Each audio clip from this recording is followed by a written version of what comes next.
हाँ जी बच्चों, अब हम कुछ क्वेश्चन सेंटर ऑफ मास से रिलेटेड डिस्कस करेंगे। ओके अगर आपको पता हो तो आप आंसर दे सकते हैं, नहीं तो फिर मैं बताऊंगा। सबसे पहला क्वेश्चन है, आपको दो स्टेटमेंट दी हुई हैं। R centre of mass is equal to sigma M I R I from 1 to n divided by m। और दूसरी स्टेटमेंट आपको दी हुई है, A centre of mass equal to F external divided by m।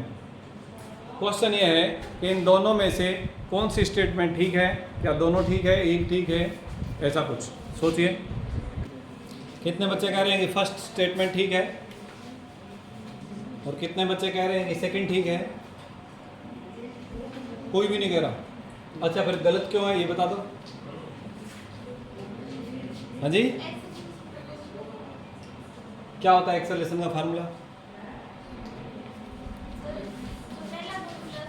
यही तो होता है, F is equal to m a. Newton second law नहीं है क्या? तो जितना एक्सटर्नल फोर्स लगेगा वो mass into acceleration of centre of mass नहीं होगा? दोनों ठीक है, कोई दिक्कत? अगला नेक्स्ट क्वेश्चन,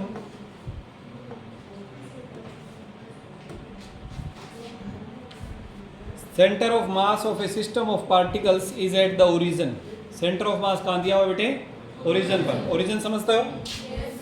क्या होता है? इस पॉइंट को ओरिजिन बोलते हैं जिसके तीनों कोऑर्डिनेट 0 0 0 हो। स्टेटमेंट दी हुई है, कौन सी ठीक है आपने बताना है। फर्स्ट स्टेटमेंट है, the number of particle to the right of the origin is equal to number of particle to the left. यानी जितने पार्टिकल इस ओरिजिन के राइट साइड में उतने ही पार्टिकल लेफ्ट साइड में होंगे। ये पहली बात इन्होंने बताई है।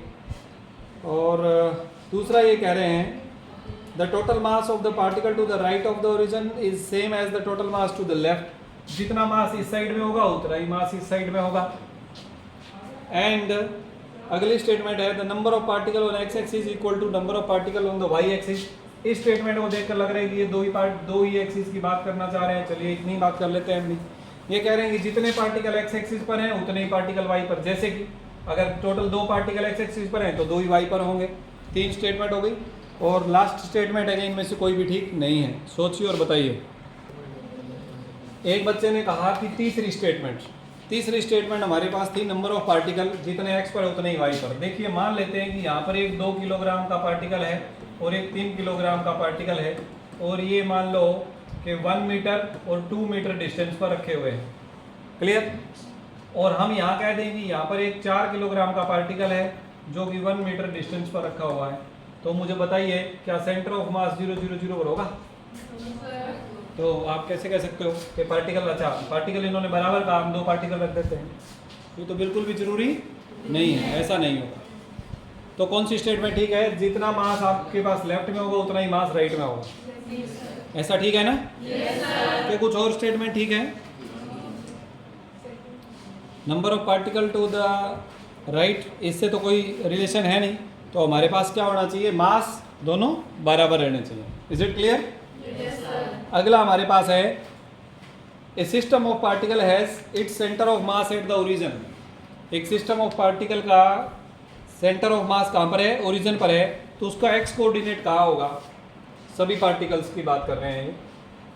मान लीजिए कि कई सारे पार्टिकल्स हैं, उन सब का सेंटर ऑफ मास कहाँ है बेटे? ओरिजिन पर है। क्लियर? अब रिलेटेड ऑप्शन से ये पूछ रहे हैं, पार्टिकल्स का एक्स कोऑर्डिनेट कहाँ होगा? क्या सारे के सारे पार्टिकल्स पॉजिटिव एक्स पर होंगे? दूसरा, सभी पार्टिकल का एक्स कोऑर्डिनेट नेगेटिव होगा। तीसरा, सभी पार्टिकल का एक्स कोऑर्डिनेट 0 होगा। और चौथा, पॉजिटिव भी हो सकता है कुछ पार्टिकल के लिए, नेगेटिव भी हो सकता है। चौथा ही ठीक होगा बेटे। जैसे मान लीजिए कि अगर हम दो पार्टिकल की बात कर लेते हैं एक बार, अगर दो ही पार्टिकल है तो दोनों पॉजिटिव एक्स में हुए तो उनका सेंटर ऑफ मास यहाँ तो नहीं हो सकता। अगर दो में से एक पार्टिकल हम यहाँ भी रख दें तब भी नहीं हो सकता। और दोनों के दोनों पार्टिकल यहाँ भी नहीं हो सकते। दोनों पार्टिकल नेगेटिव में भी नहीं हो सकते। वेरी सिंपल इट इज कि एक नेगेटिव में होगा एक पॉजिटिव में होगा। अगर हमने दो लिया है तो, अगर दो से ज़्यादा लिए हैं तो अगर मान लीजिए कि 3 पार्टिकल हैं तो 3 पार्टिकल में से 2 सपोज करते हैं कि इधर होगा और एक इधर होगा, और दोनों का सेंटर ऑफ मास सेंटर पर होगा। Is it clear? तीनों पार्टिकल अगर सेम मास के हैं तो एक इधर एक सेंटर में, कई सारी पॉसिबिलिटीज बन सकते हैं। तो इसमें क्या है, may be positive and negative in both direction the particle should be located, इस प्रकार से। नेक्स्ट एक क्वेश्चन है बेटे, हेमिस्फेरिकल शेल का सेंटर ऑफ मास कहाँ होगा? हेमिस्फीयर तो जानते हो, आधा सफियर, ठीक है जी। जैसे हमने हाफ रिंग की बात करी थी वैसे ही हाफ सफियर की बात कर रहे हैं। और शेल है, शेल का मतलब है होलो, शेल का मतलब क्या है बेटे? होलो सफियर, अंदर से खाली है। और ओरिजिन यहाँ पर है, ओरिजिन कहाँ पर ले लिया इन्होंने? यहाँ पे इस बेस को, ओरिजिन बेस के सेंटर को ओरिजिन ले लिया। अब इसका सेंटर ऑफ मास कहाँ होगा ये आपने पता करना है। Is it clear? तो इसकी डेरिवेशन भी आप कर सकते हैं। इसका सेंटर ऑफ मास मैं आप बच्चों को बता देता हूँ। ये अगर इसका रेडियस r है ना बेटे, तो इसका centre of mass r/2 distance पर होगा, y एक्सिस में। सेंटर ऑफ मास कहाँ होगा बेटे? r/2 पर। और दोनों तरफ x में तो ये इक्वल डिवाइड हो रहा है ना, x में इक्वल डिवाइड हो रहा है, इसलिए x का सेंटर ऑफ मास तो इसका 0 पर ही रहेगा। तो अगर हम इसके सेंटर ऑफ मास की बात करें, r सेंटर ऑफ मास, तो वो कहाँ पर होगा? x में 0 और y में r/2। ये सेंटर ऑफ मास के कोऑर्डिनेट्स हो गए। ये क्या हो गए? सेंटर ऑफ मास के कोऑर्डिनेट्स। बोलो बच्चों, बात समझ आई कि नहीं आई? Yes sir. ये हमें रट्टे नहीं मारने, आप इसकी डेरिवेशन भी कर सकते हो। जैसे मैंने आप बच्चों को बताया रिंग की डेरिवेशन है, रिंग और डिस्क दोनों की डेरिवेशन आपको मेरे प्रीवियस वीडियोस में मिल जाएगी। उसी से आपको आइडिया लगेगा कि हम सफियर की भी डेरिवेशन कर सकते हैं सेंटर ऑफ मास की। बट सारी की सारी डेरिवेशन हमारे सिलेबस में नहीं है, इसलिए हम उसे स्किप करके सीधा सेंटर ऑफ मास की लोकेशन पर चल रहे हैं। Is it clear? आपने बात करी बेटे होलो सफियर की, किसकी बात करी? अगर हम सॉलिड सफियर की बात करें, किसकी बात करें? सॉलिड सफियर की। यानी अगर वो अंदर से भरा हुआ होगा तब क्या करेंगे भाई? पूरा अंदर से भी भरा हुआ है, सब जगह पे मैटर है, और ये सेंटर हो गया इसका 0 0। क्लियर? अब इसका सेंटर ऑफ मास कहाँ होगा? हाँ बोलो, कोई बच्चा बता रहा था। इसका सेंटर ऑफ मास यहाँ से सेंटर से 3/8r इतनी दूरी पर होगा बेटा, 3/8r। Any doubt anybody? याद रख लेंगे। ये कैसा सफियर है? सॉलिड सफियर है। कैसा है बेटे? सॉलिड हेमी सफियर, आधा सफियर, जिसका ओरिजिन के ऊपर क्या ले रखा है हमने? बेस का सेंटर। क्लियर? और अगर इसी की जगह होलो सफियर होता तो ये r/2 डिस्टेंस पर इसका सेंटर ऑफ मास होता। Any doubt anybody? No sir. Similarly अगर इसकी जगह पर हम कोन ले लेते हैं, क्या ले लेते हैं? कोन। तो इसका सेंटर ऑफ मास कहाँ होगा? ओरिजिन यहाँ मान लेते हैं, ये आपके पास ओरिजिन हो गया, ये y एक्सिस, ये ओरिजिन। तो इसका सेंटर ऑफ मास कहाँ होगा बेटे? अगर इसकी ये जो हाइट है, इसकी हाइट h हो तो h/4 हाइट पर होगा इसका सेंटर ऑफ मास। इसका सेंटर ऑफ मास कहाँ होगा बेटे? h/4 हाइट पर। बोलो, कोई दिक्कत किसी बच्चे को? Any doubt to anybody? ठीक है जी। सफियर की बात कर ली हमने, सफियर की बात कर ली, कोन की बात कर ली, सफियर हेमी सफियर की बात करी। अगर फुल सफियर हमारे पास तो बच्चों, अगर हमारे पास फुल सफियर हो तो फिर उसका सेंटर ऑफ मास सेंटर में ही होगा। होलो है तब भी और सॉलिड है तब भी। क्लियर? अगर हमारे पास रिंग हो तो रिंग क्या हो बेटे? तब बोलो कहाँ होगा सेंटर ऑफ मास? सेंटर पे। कहाँ होगा? सेंटर पे, ज्योमेट्रिकल सेंटर पे। जैसे मान लीजिए हमने रिंग लिया तो, और अगर डिस्क है तब भी, रिंग और डिस्क दोनों ही केस में इसका सेंटर ऑफ मास सेंटर पर होगा। Any doubt to anybody? अगर स्क्वायर है तो डायगोनल के इंटरसेक्टिंग पॉइंट पर, स्क्वायर है तो डायगोनल के इंटरसेक्टिंग पॉइंट पर। अगर रेक्टेंगल है तो तब भी डायगोनल्स के इंटरसेक्टिंग पॉइंट पर। कोई दिक्कत? हाँ जी। अगर क्यूब है तो, ये तो सफियर बन गया हमारे पास। हाँ जी बच्चों, अगर क्यूब है तो, क्यूब है तब भी diagonals, opposite diagonals, opposite corners को मिलाने वाले जो डायगोनल्स रहेंगे हमारे पास, इनको अगर हम मिलाएं लाइक दिस, तो इनका जो सेंटर आएगा इसे बोलेंगे, ये होगा आपके पास सेंटर ऑफ मास। तो इसमें भी क्या होगा? डायगोनल्स का इंटरसेक्टिंग पॉइंट। इसमें भी क्या होगा बेटे? डायगोनल्स का इंटरसेक्टिंग पॉइंट। बोलो यहाँ पर कोई दिक्कत है किसी बच्चे को? अब इसमें एक क्वेश्चन ये भी आ जाता है कि ऐसी दो बॉडीज बताओ जिनका सेंटर ऑफ मास बॉडी की सरफेस पर नहीं होता है, यानी बॉडी के ऊपर खुद पर नहीं होता है, बॉडी से बाहर होता है। अब बॉडी से बाहर का मतलब ये है कि सरफेस पर ना होना। कहाँ नहीं होना? सरफेस पर। जैसे कि हमने अभी सफियर लिया था, होलो सफियर। होलो सफियर का सेंटर ऑफ मास इसकी सरफेस पर तो नहीं है ना, खाली जगह में है। इसी प्रकार आपने रिंग लिया था, रिंग नॉट डिस्क। रिंग का सेंटर ऑफ मास बीच में है, वहाँ एक्चुअल में तो मास है ही नहीं।